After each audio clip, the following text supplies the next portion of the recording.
Okay, so this video has proven super difficult. I've tried it a number of times to try to explain it, and I just feel like, there's too much information and I can't keep it short enough, and I'm not concise enough. So I've got a whiteboard behind me with some notes, and hopefully we can get through this without it being too confusing, and I apologize if it sounds a bit confusing.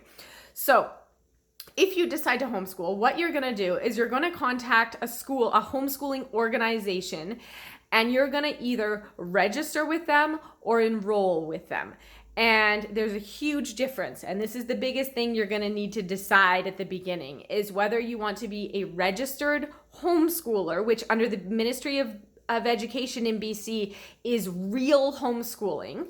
Like the real deal, you are homeschooling your child, meaning basically you're telling the ministry, back off, trust me that I'm educating my child, and they will. Your other option is distributed learning, DL, and according to the Ministry of Education, they don't consider that technically homeschooling. So most homeschoolers that I know do DL and call ourselves homeschoolers, but according to the government, it's not homeschooling, it's distributed learning, which means you're taking your child's learning, you're still doing it under the umbrella of the Ministry of Education, but you're distributing that in among a few different people in a few different settings. So I'm going to start explaining what distributed learning is, DL, and then we'll go from there. So here's my little whiteboard. So if you choose to enroll in a distributed learning school, enrolling means like be a distributed learning learner, do that program.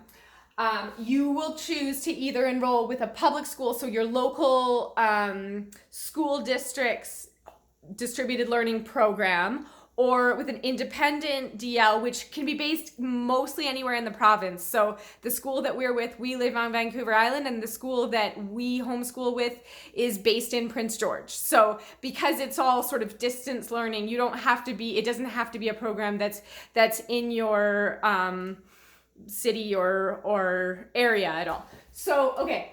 So once you've chosen public or independent, and I'll cover that later, what you need to understand with the DL program is that you get funding. So it's a few $100s. The NDP changed funding, so I won't get into that, but you get it, let's just say like roughly $400 per student that you can use toward books, online programs or subscriptions, classes like art classes, sports, anything that helps with your child's education. You'll be able to use that funding for that. You will get support, so you'll be matched up with a teacher who works alongside you to explain what educational outcomes they need to meet in their grade, and then how to do that. So I'll often talk with my teacher of like, hey, I'm really struggling with our math program, or I love our math program, but my child is like in tears sometimes. So can you help me brainstorm how to fix that? Should I look at a different program? Should I approach it a different way? That sort of thing. So you have this great support, and the longer you're with this teacher, the more they know you and your student, and it's a pretty amazing resource that the government provides for us. So it's awesome. So you get support. If your child has special needs or learning disabilities, this is how you access that stuff. So if you want to look into getting an assessment with an occupational therapist for maybe some issues, I had a child with some fine motor skills issues. I was looking into getting an assessment with an occupational therapist, and it was going to be a couple $1,000s at least. And I wasn't with a distributed learning program, so I was going to have to pay out of pocket. And when I inquired about seeing my doctor and using that avenue, the Ministry of Health, that's not an option. It's only through the Ministry of Education. So if you're willing to pay out of pocket for those things, or able to pay out of pocket for those things, then you don't need to be with a DL. But if you have learning disabilities or special needs, and you don't have the money to be able to access resources privately, you'll need to go with a DL school, a distributed learning school. So, okay, the other thing is some DLs have lending libraries where you can borrow books and different curriculum programs from them for a few months or even a year. So you can access resources. And then also some DL programs have hybrid options where your child will be able to go to a school setting with other homeschoolers in that program, and they'll have sort of a classroom setting and a teacher where they'll do, maybe they'll cover science and art, or as they get older, they'll do things like group projects and speeches and things that you can't really do in the homeschooling environment. So, or at home, I mean. So we were with a DL in Langley where my kids went for half a day every week, and they got to sit and have circle time in kindergarten and calendar time, and they had the Valentine's party, and they did a little science fair thing, and they played group games, and the things that you worry your kid might miss out on if they're homeschooled, they kind of provided that. So it was a win-win, I found, because I met other parents, and the kids made friends, and we had, we built a really strong homeschool community for ourselves with that. So that's another great thing. A lot of DL programs offer these hybrid options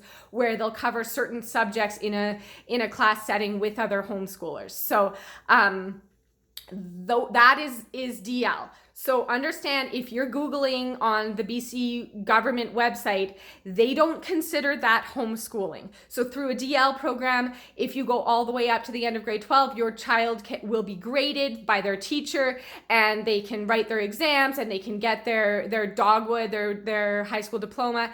If you register, they won't automatically get their diploma, but there are ways of getting it outside that. So you don't have to do a DL in order for your child to get a diploma or anything. But anyway, so that is DL, and it is a wonderful option, but don't think it's a no-brainer. Because when I first heard of all this, I was like, why would anybody choose to register? Of course I'll do DL. I get support. I get all this funding. It's amazing. Why would anyone choose anything else? So let me tell you about registering. So registering is the old school homeschooling, like the hardcore, like people who are just like, no, I got it. I want to educate my child the way I'm going to educate them.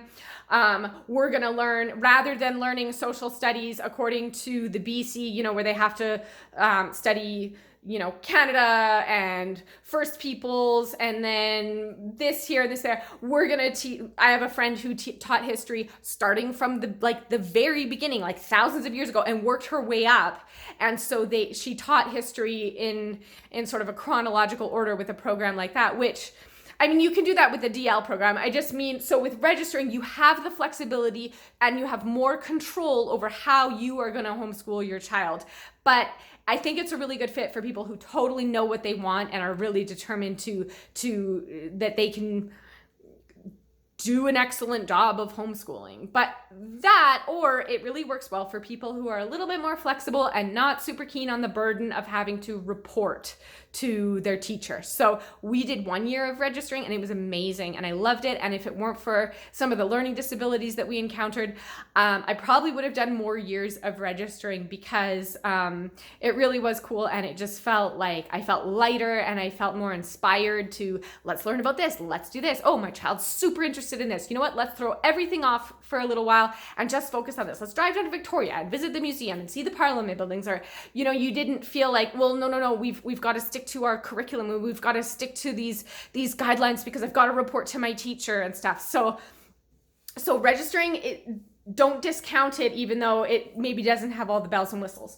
So you still have to choose a school, a homeschool organization, like a DL school, whatever. But you can tell them, you can either register with them and say, I want to be under your umbrella, write my name down, tell the government I'm homeschooling, and then they'll basically leave you alone. Sometimes they give you a few things like a small amount of funding, or you can have a limited access to their lending library, because a lot of it's by mail. So when I registered, we were allowed to get 1 free mail out from their library, whereas the DL learners got 5 free mail outs from their library, that sort of thing. So you might have some, so you get little to no funding, less support, but you might get some support, but a ton of freedom.